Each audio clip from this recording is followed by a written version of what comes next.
I couldn't believe it. I came up against not one, but two women. And women in particular piss me off with regard to some of these issues. And I'm just going to be really clear, right? Because my channel is set. I mean, I've been set a couple of times to take off, right? I could have like done the viral thing if I would have responded right away like everyone else did when Oprah had her estrangement episode, and then she shut down those comments, just disabled them. I mean, which meant they disappeared, right? So everyone, thousands of comments disappeared. So if I'd have done what everyone else did right afterwards, my channel would have taken, I could have grabbed that wind behind her path and taken off. I didn't. I've said it before, and I'll be really clear. I want this to replace my eBay income. I desperately need it to. I'm been doing this now 14 months, and I work hard at it. Less than 1% of people, let alone old women, who start a YouTube channel ever are successful. So I'm determined to be among that 1%, and what drives me is my passion. And so it happened this morning just now when women step on their dicks. That's the only way I know how to say that. If you're going to be in my room and you're going to step on your dick because that's what you've got, if you're a Trumpster, straight up. At this point in time in history, if you are still backing that guy, seriously, just walk out of the room. Back out of the room quietly. Don't say anything to me or in my earshot, because you will get the one warning I give to everyone. Everyone on my YouTube channel gets one warning. But on this, I will have no compromise. If you voted for and still support a pedophile as the leader of our country, then you do not belong anywhere near me. Or seriously, do not. I was continually sexually assaulted. That's such a nice word, isn't it, for rape? And I have no time for anyone. And if you're a woman and you're a traitor to your gender, you are in the wrong space if you are stepping into my arena. Just now, when I got this statement from a woman, how we were the safest country, how Trump isn't coming after you, you're not important enough. And it's a shame, because Sally's been with the channel for quite a while, and I said to her how nice it was that, she was there in the mornings and we chatted. But no, you're wrong, Sally. Sally, you're wrong. Isaac Asimov said this thing about how there's always been this culture of ignorance that my opinion is just as good as your knowledge. Yeah, no, it's not. I provided facts on that post. These were facts. Now, these people, their personality trait, the first thing they do is scream, fake news, fake news. And isn't it astonishing how we didn't have fake news before T-Rump? So here's the deal. I will put this out there, and I know I'm kind of preaching to the choir, really, because anybody who's been in the room for a long time certainly knows my position. I lost another viral opportunity when I stood up against the language of Charlie Kirk, because my son died as a direct result of that kind of language. And so you got to understand, it doesn't matter to me if you're, people, I'm just going to go, just fucking go. Yeah, I said it. I got no time. None. No, time and time and time again, we have shown the blatant hypocrisy of these rabid repubs. And I'm not talking about the Republican Party as a whole, although, come on, people, get your shit together, okay? And I'm an independent, okay? Don't come at me. Well, I don't give a shit. I'll ban you. I'm not dealing with that. As those who are in the room know, I try to speak the language of love the majority of the time, but I'm an advocate. I am a fierce general at the front of these lines. And if you think I'm going to try to understand or sit down with you, no. You elected a pedophile. You voted for a pedophile. And this TDS, God, it just astonishes me, because that's what Sally said to me too, this TDS. And it's so funny because these people mirror, it's a psychological thing, but they mirror everything they accuse you of, everything T-Rump does.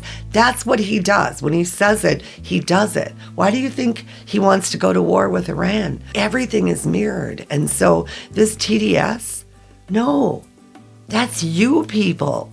You will follow him off the cliff. We've never witnessed anything like this before in history. Truly.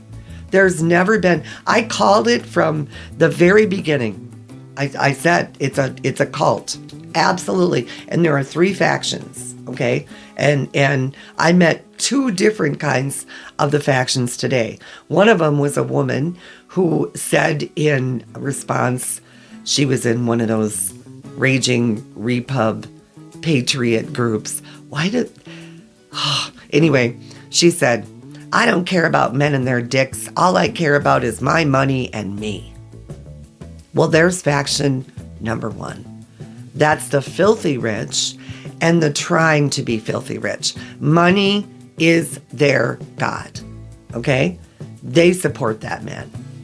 The second faction is the right-wing religious, and God, I've got an uncle. He's in his mid-80s, and his wife, he was a preacher, and he is a wonderful human being, but he voted, I've had to separate myself because he and I've got family members who converted to Catholicism, and their churches told them they weren't the only ones. I mean, I'm talking, Protestants, I don't give a shit who you are.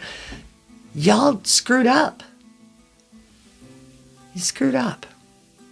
And now you won't admit it. So that's the second faction. That's the religious. They bastardized Christianity and want to nationalize it. And the problem is which version, their version is the truth.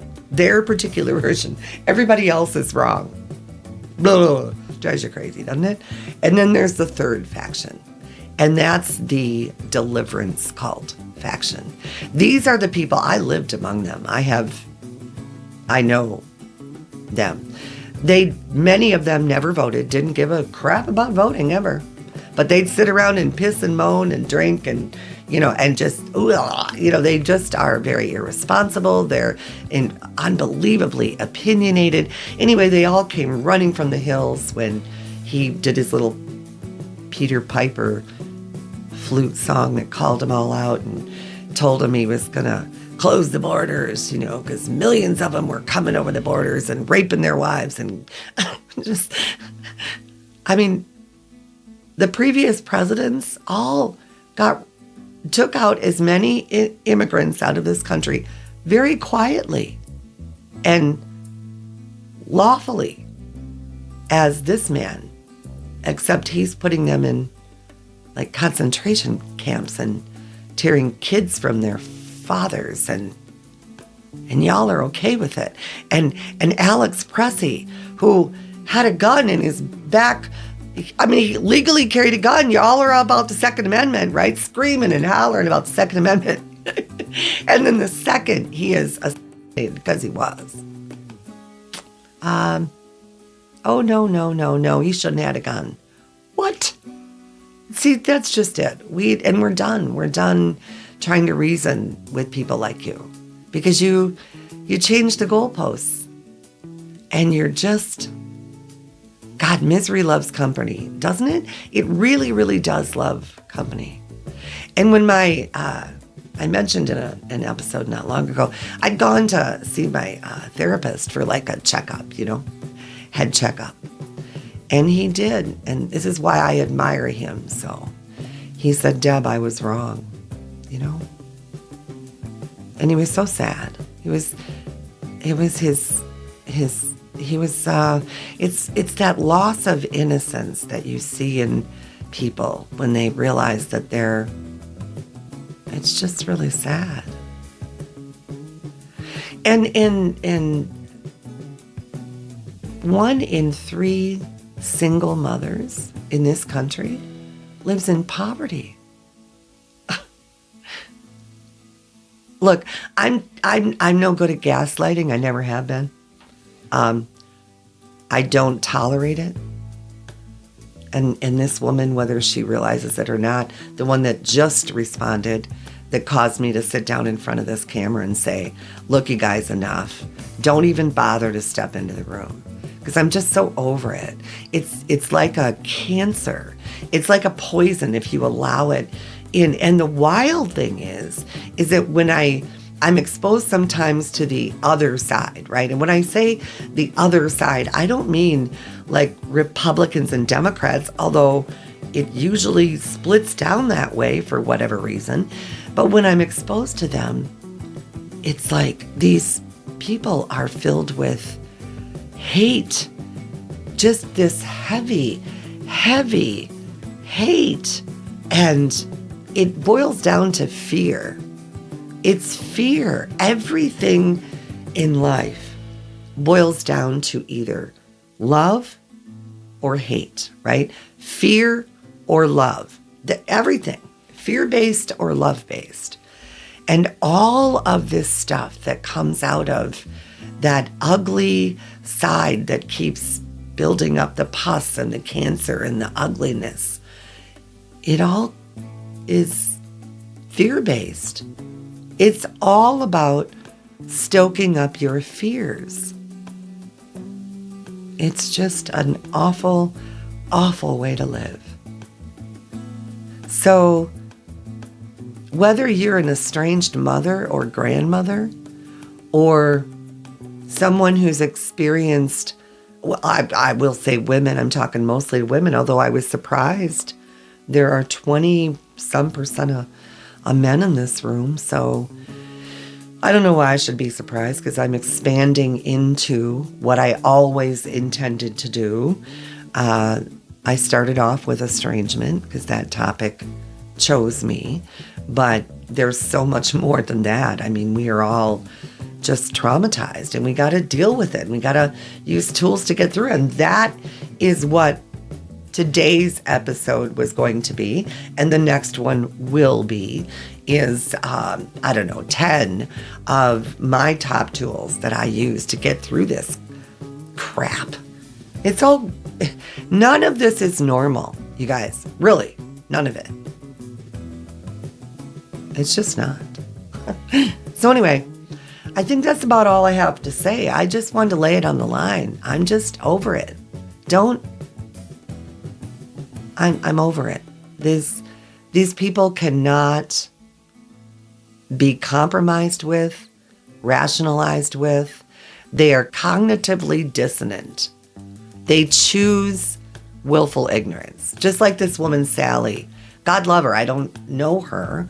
I'm just really bummed because we were almost, she was in there a lot communicating, and then all of a sudden this came out of nowhere. But just like her, she didn't read what I had shared.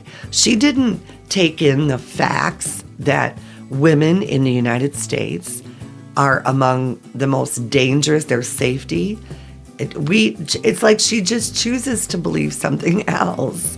No, I'm not going to deal with that. That's just crazy. Literally. It's just insanity. So anyway, thanks for listening. I'll see you next time.